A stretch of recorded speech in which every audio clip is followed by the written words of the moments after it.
So guys finally welcome back to CS concept simplified. So guys आज के इस video के अंदर हम candidate type and home university के ऊपर डिस्कस करने वाले हैं। अभी आप सभी लोग को आपको मालूम होना चाहिए कि आप कौन से कैंडिडेट टाइप के अंदर बिलोंग करते हो, आपकी होम यूनिवर्सिटी कौन सी है। बिकॉज आपको मालूम होगा महाराष्ट्र के अंदर जितने भी नॉन ऑटोनोमस कॉलेजेस हैं उनमें होम यूनिवर्सिटी का अलग से रिजर्वेशन होता है और स्टेट लेवल सीट्स का अलग से रिजर्वेशन होता है। इसके ऊपर भी हम इस वीडियो के अंदर डिस्कस करने वाले हैं। बाकी लास्ट वीडियो के अंदर हमने एडमिशन फ्लो के ऊपर डिस्कस किया था।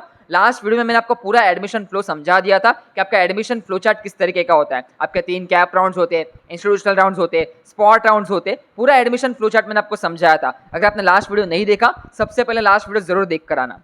अभी इस वीडियो के अंदर हम देखेंगे कि आपका कैंडिडेट टाइप क्या रहता है for the Maharashtra state. Type A से लेकर टाइप ई का एलिजिबिलिटी क्या है और उस एलिजिबिलिटी के अंदर आपकी होम यूनिवर्सिटी किस तरीके से डिसाइड होती है। इसके बाद का जो वीडियो रहेगा, इसके बाद का वीडियो आपके डॉक्यूमेंट के ऊपर आएगा कि आपका डॉक्यूमेंट चेकलिस्ट क्या रहेगी for the minority, for the category and for the general open category. सब कुछ हम डिस्कस करने वाले इसी चैनल के ऊपर। So make sure to subscribe this channel and make sure to like this video. चलो फिर वीडियो को शुरू करते हैं। So wait, before starting this video, I want to update you that we have started with our MST CET admission counseling program for the year 2025. अब इस counselling programme के अंदर हम सब कुछ कवर करते हैं, starting from your cap round, institutional round, spot round and also your private university admission counselling process. सब कुछ इसके अंदर कवर होता है अक्रॉस द महाराष्ट्र। अभी इसके अंदर आपके एप्लीकेशन फॉर्म फिलिंग से लेके one counselling call with your parents and students, उसके बाद ब्रांच सिलेक्शन के ऊपर अभी आपकी बहुत सारे ब्रांचेस हैं। हर एक ब्रांचेस के ऊपर हमारे एक डेढ़ घंटे के सेशंस होते हैं कि उस ब्रांचेस के अंदर आपका सिलेबस क्या है, आप क्या क्या चीजें पढ़ने वाले हो, उसके बाद उसके अंदर आपकी जॉब अपॉर्चुनिटीज कैसी है और फिर फाइनली मास्टर्स के लिए आप कौन कौन से स्पेशलाइजेशन में जा सकते हो। उसके बाद आपके हर एक स्टूडेंट की पर्सनलाइज कॉलेजेस की लिस्ट भी हम आपके साथ शेयर करते हैं। Now every candidate is a unique candidate. किसी की माइनॉरिटी अलग होती है, कैटेगरी अलग होती है, ब्रांच प्रेफरेंसेस अलग होते हैं, सिटी चॉइसेस अलग होते हैं। Now based upon the student हर एक बच्चे की हम कॉलेजेस की लिस्ट प्रोवाइड करते हैं जो कि आपको काउंसलिंग प्रोग्राम के अंदर मिल जाएगी।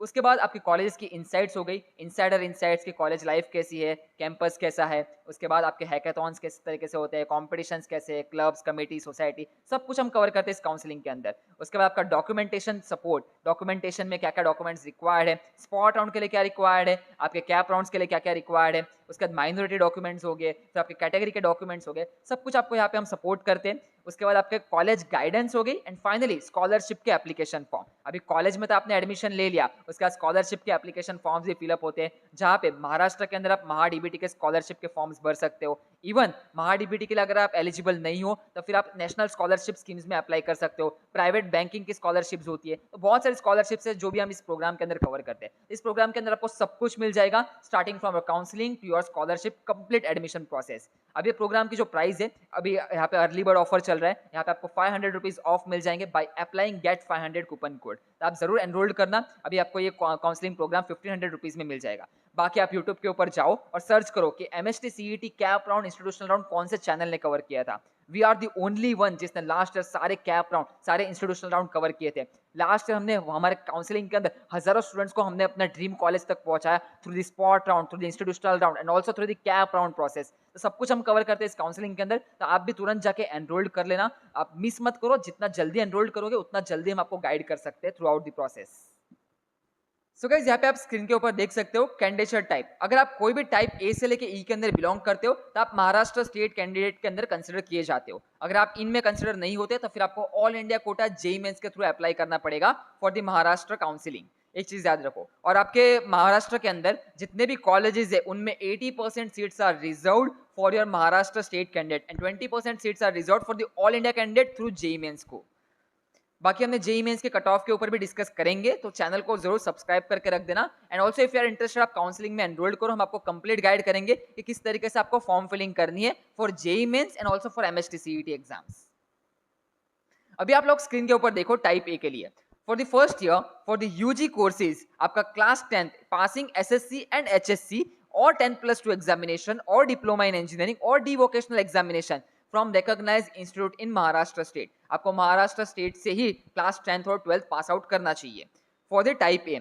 उसके साथ साथ दूसरी एलिजिबिलिटी भी है, candidate should either have domicile और बोर्न इन महाराष्ट्र। आपका बर्थ सर्टिफिकेट महाराष्ट्र का होना चाहिए या फिर आपका डोमिसाइल महाराष्ट्र स्टेट का होना चाहिए। अगर ये दोनों चीजें फुलफिल हो रही है तो फिर आप टाइप ए के अंदर बिलोंग करोगे। और टाइप ए के अंदर आपकी होम यूनिवर्सिटी क्या रहेगी, जहां से आपने place of passing your qualifying examination falling within the jurisdiction of the respective university area। मतलब अगर मैंने अपना क्लास 12 नासिक से पास आउट किया तो मेरी होम यूनिवर्सिटी पुणे बन चुकी है। अगर मैंने अपना क्लास 12 मुंबई से पास आउट किया है तो मेरी होम यूनिवर्सिटी मुंबई यूनिवर्सिटी हो चुकी है। अब होम यूनिवर्सिटी कहाँ पे रोल प्ले करती है? होम यूनिवर्सिटी के लिए अलग से रिजर्वेशन होता है for the non autonomous college. Non autonomous college के अंदर होम यूनिवर्सिटी की अलग से रिजर्वेशन है, अदर देन होम यूनिवर्सिटी का अलग से रिजर्वेशन है। जब आप कट ऑफ देखोगे तब आपको आइडिया लगेगा इन चीजों में कितना डिफरेंस आता है। बाकी हम नेक्स्ट वीडियोस के अंदर आपके रिजर्वेशन के ऊपर भी डिस्कस करेंगे, कट ऑफ के ऊपर भी डिस्कस करेंगे। Make sure to subscribe this channel and make sure to join our WhatsApp group. WhatsApp group के लिंक मैंने सब कुछ नीचे प्रोवाइड करके रखी है, तो जरूर व्हाट्सएप ग्रुप ज्वाइन करके रखना। अभी बात करते हैं टाइप बी के लिए। अगर आप टाइप ए में बिलोंग नहीं करते बट आपके मम्मी और पापा डोमिसाइल स्टेट ऑफ महाराष्ट्र है and they possess a domicile certificate. अगर आपने मान लो 11th 12th या फिर 10th 11th 12th आपने आउटसाइड महाराष्ट्र से किया हो बट आपके मम्मी पापा के पास डोमिसाइल है महाराष्ट्र स्टेट का, तो आप टाइप बी के अंदर कंसिडर होते हो और आप महाराष्ट्र स्टेट के लिए एलिजिबल हो। तो यहाँ पे आप देख सकते हो उसके लिए आपकी जो होम यूनिवर्सिटी रहेगी will be the place of domicile certificate issuing authority falling under the jurisdiction of the respective university. जो भी आपका अपने सिटीज के अंदर आपका डोमिसाइल सर्टिफिकेट इशू करवाए वो आपका सिटी, उस सिटी का जो होम यूनिवर्सिटी रहेगा will be your home university. ये चीज याद रखना। तो मतलब आपका अगर डोमिसाइल नासिक का हो तो आपका होम यूनिवर्सिटी पुणे बन चुका है। अगर आपका डोमिसाइल मम्मी पापा का डोमिसाइल मुंबई का हो तो आपका मुंबई यूनिवर्सिटी होम यूनिवर्सिटी बन चुका है। तो इस तरीके से आपके एलिजिबिलिटी क्राइटेरिया रहता है। अभी हम बात करते हैं टाइप सी के लिए। If a candidate doesn't falling in type A or type B, but his mother and father is an employee of the government of India or government of India undertaking who have been posted or reported to the duty in the Maharashtra state before the last date of submitting the application form for the cap round. अगर before submitting the last date मतलब CAP round के form भरने से पहले उनकी posting Maharashtra state के अंदर हो गई है तो फिर आप महाराष्ट्र स्टेट एमएसटी सीईटी के थ्रू एडमिशन ले सकते हो, सीईटी स्कोर के ऊपर एडमिशन ले सकते हो। अभी उसमें आपका जो होम यूनिवर्सिटी रहेगा will be the place of posting of mother and father of a candidate falling under the jurisdiction. जो भी जुरिस्डिक्शन के अंदर आपने पोस्टिंग होगा वो आपका होम यूनिवर्सिटी बन जाएगा।